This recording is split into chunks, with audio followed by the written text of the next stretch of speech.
Saben que con las oposiciones convocadas en el año 2011 hemos asistido a retrasos injustificados de las convocatorias, a litigiosidad de los procedimientos y a incertidumbres para los aspirantes.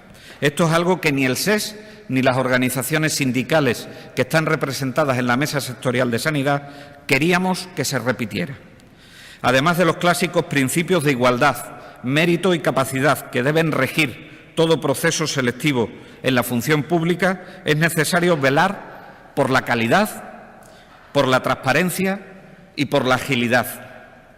Dar certidumbre a los aspirantes y más con las cifras de desempleo existentes en todo el país y en Extremadura.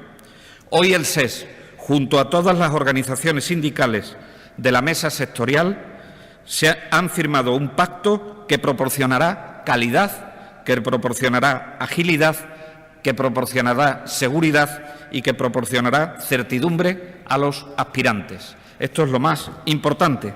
Todas las partes se obligan en este pacto a que se convoquen oposiciones del Servicio Extremeño de Salud cada 2 años.